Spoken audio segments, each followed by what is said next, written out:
I need to correct you on that because Uh-huh. Shariati was very skeptical of the clerical establishment.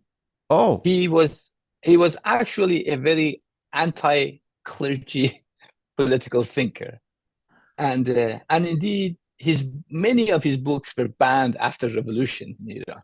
Yeah, after the revolution, you can't find a single person in Iranian ruling class today that was a follower of Ali Shariati. Shariati was known and in different parts of Asia, in the Middle East, and uh, and became so influential inside Iran because not only was he a scholar of Islamic philosophy, but also he was a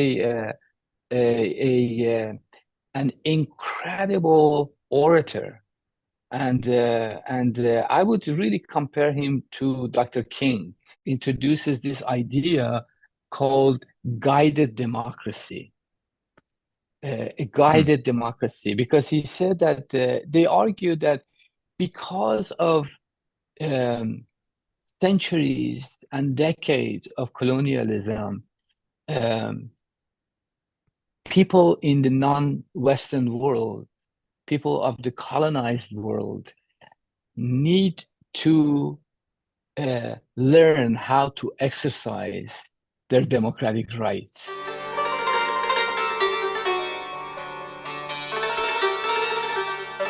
Welcome to Scholars Unravel the Middle East. I'm Adel Ali, your host. I was born in the Middle East, but grew up in America, where I practiced patent law and later founded a startup based on my own inventions. And then I went on to my ultimate passion, history, its lessons, shocking surprises, wow moments, and its myths and mysteries. To deep dive into history, I go to the source. I interview scholars, 150 and counting, passionate and preeminent scholars who have spent decades researching primary sources and writing about history. And my goal for this program is to correct our misperceptions and misconceptions about the Middle East, this fascinating region with its long and remarkable history. My guest for this episode is Dr. Behrouz Ghamari-Tabrizi of Princeton University. He's professor and chair of Near Eastern Studies. He's the director of Sharmin and Bijem Mossavar Rahmani Center for Iran and Persian Gulf Studies. He has written many books, including Islam and Dissent in Post-Revolutionary Iran, and co-edited a special issue of Radical History Review. And he has written extensively on the topics of social theory and Islamist political thought in different journals and book chapters. Currently, he's working on a project on mystical modernity, a comparative study of philosophy of history and political theory of Walter Benjamin and Ali Shariati. This video is one segment of a multi-part interview we had earlier this year. I first interviewed Dr. Ghamari-Tabrizi during the Mahsa Amini mass protests in Iran, when he told me about the impact of the CIA's 1953 coup d'etat that removed Iran's popular prime minister, Mr. Mohammad Mossadegh, and how that event eventually led to Iran's 1979 revolution and the hostage crisis that immediately followed it. And at the end of that conversation, Dr. Ghamari-Tabrizi posed this question to me. Why is it that Iranians keep on protesting, in spite of the savagery and brutality of the mullah's regime in Iran? I've dropped a link to that earlier conversation in the detailed description of this episode, where you can also find a link to Dr. Ghamari-Tabrizi's academic homepage. And please subscribe to our channel and give this video a thumbs up. So, stay with me as Dr. Ghamari-Tabrizi and I unravel the Middle East. The reason I brought up his name and I wanted to speak with you about Yeah. is this. I would hear his name chanted in the streets, Mm. even though he Mm. had been dead, I think, 4 or 5 years Mm. prior to the revolution. So here's this Mm. super intellectual Yeah. uh, Right. that didn't wear a turban. He wore a Yeah. suit and a tie, and his Mm. wife didn't Hmm. cover her hair. Yet No. he was in the forefront of Mm. the revolutionary Islamic slash Shiite thought. Right. Right. Well, the reason I mentioned this long intro about post-war liberation Mm-hmm. struggles was to situate Shariati in that world. Yeah. this is, Shariati was born in 1933, and he had both religious and secular education, and for his graduate school, he went to Sorbonne in Okay. Paris Wow. Okay. in 1959, I believe. So this is like the height of independent liberation struggles in North Africa. Yeah. He's connected to Algerian Liberation Of Movement course. Front. 1961, Patrice Lumumba is assassinated, and Shariati actually is in his sort of memorial in Paris. I don't know who He's Patrice standing. Lumumba is, by the way. Yeah, so the leader of the Congo, Oh. who was assassinated at the age like 35 or something like that. These are all kind of African leaders. And then who are the people Shariati is standing next to in Paris? Is Jean-Paul Sartre, and then people are reading Frantz Fanon, who was a major figure from who was part of the Algerian liberation movement from the Caribbean. He moved there.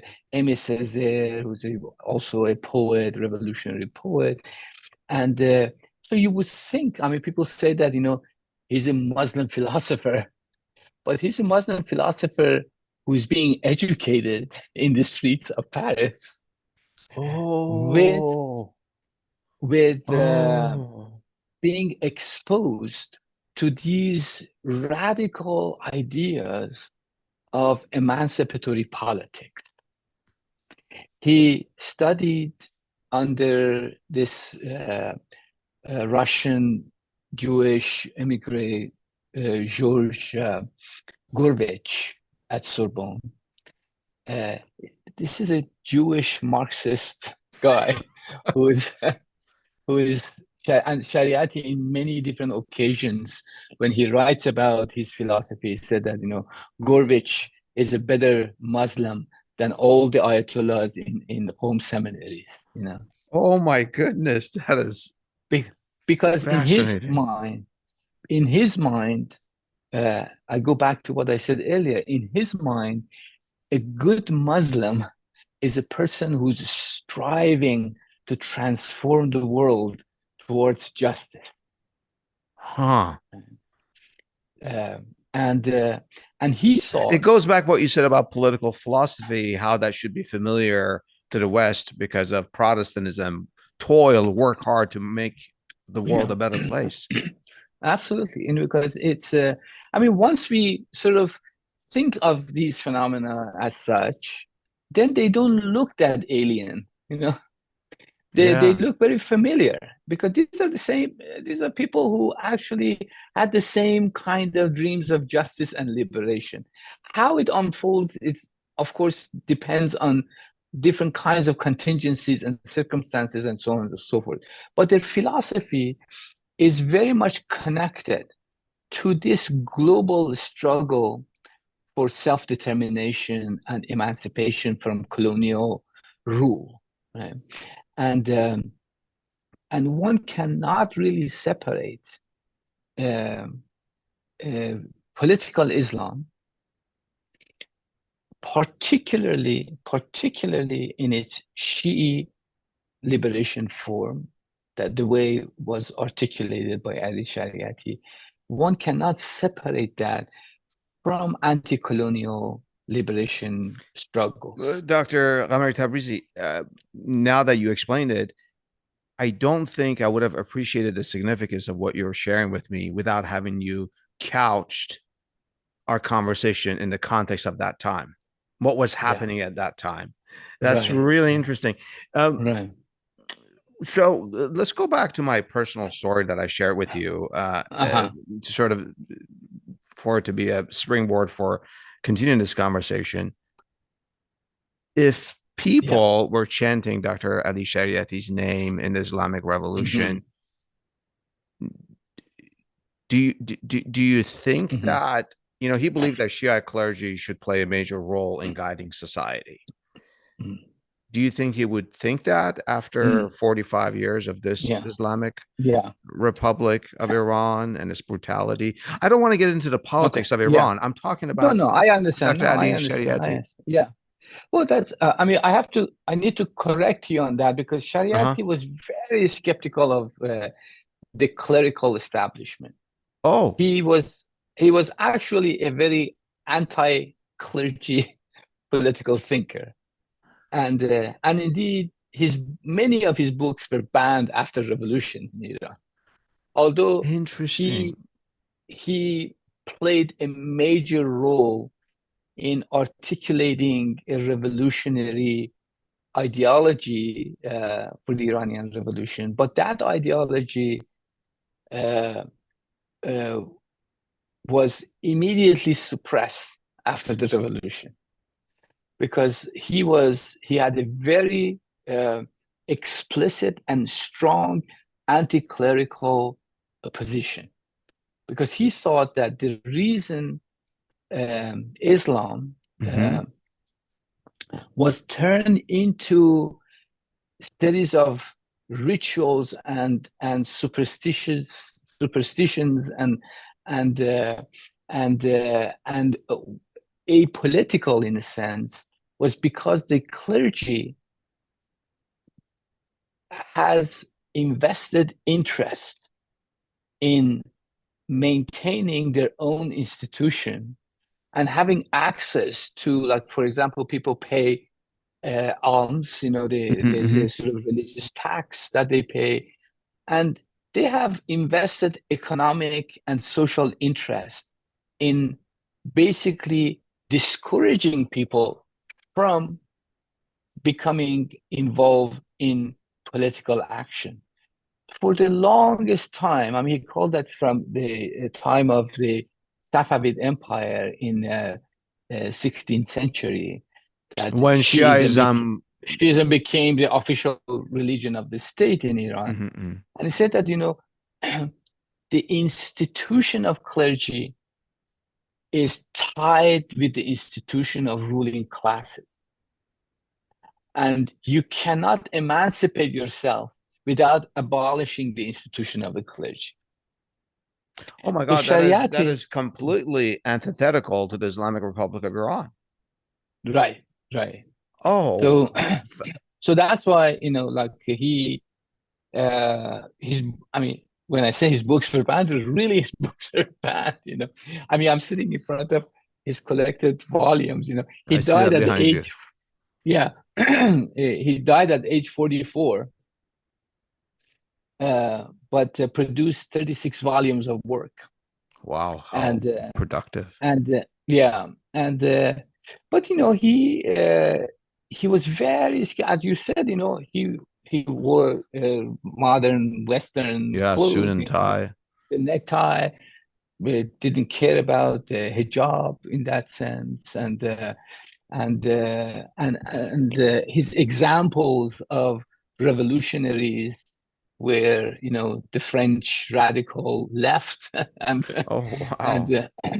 and So, so yeah, Dr. Ghamari-Tabrizi, first of all, so I may have either misread or read the wrong thing in which suggested Dr. Shariati believed that clergy should play a major role in guiding society. So you corrected that, and thank you. So, but now I'm wondering, now that you explained that, what did he envision? If it's not, if you're going to have a Muslim society, if it's yeah, not the clergy, then who? yeah. That's a good question. That he was pretty ambiguous about it. Hmm. He was very much influenced by the uh, thoughts of people who established the Bandung Conference in Indonesia in 1955 under the leadership of Sukarno, the Indonesian president, and then Nehru in India, and Nasser of Egypt, and Tito of Yugoslavia, Oh, wow. uh, there is a very, very famous, this is such a watershed moment in the politics of the third world.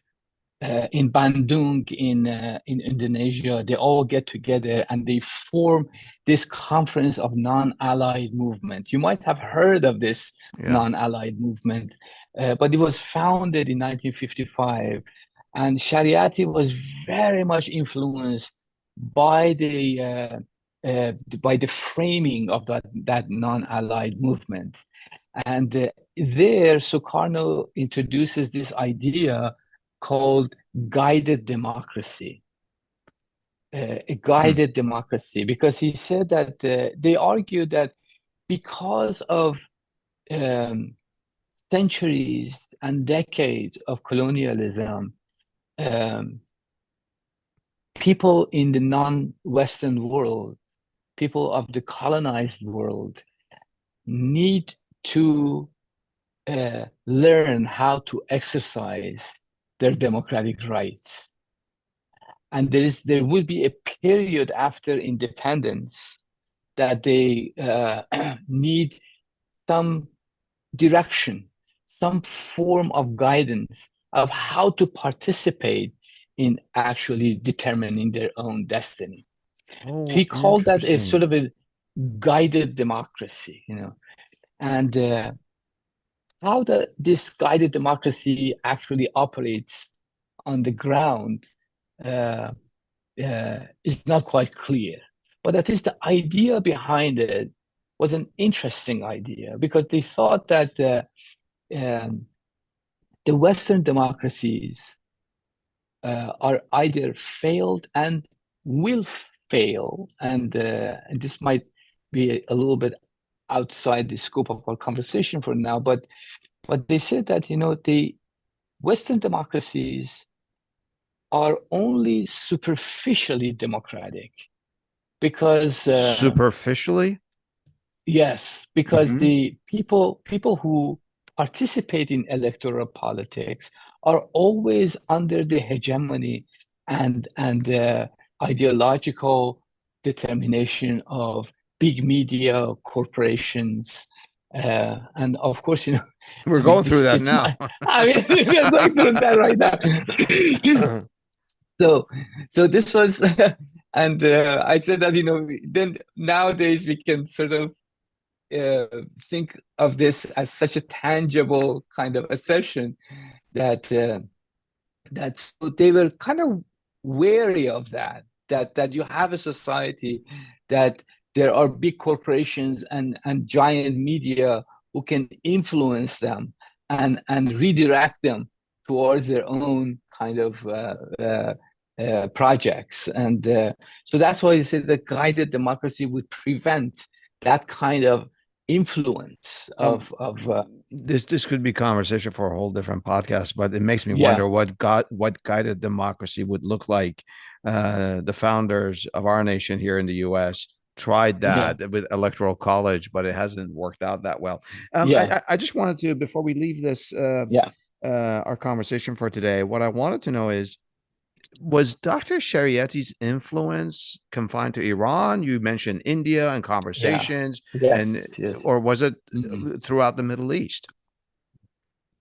Shariat's influence was uh, pretty regional, and Oh, it in all.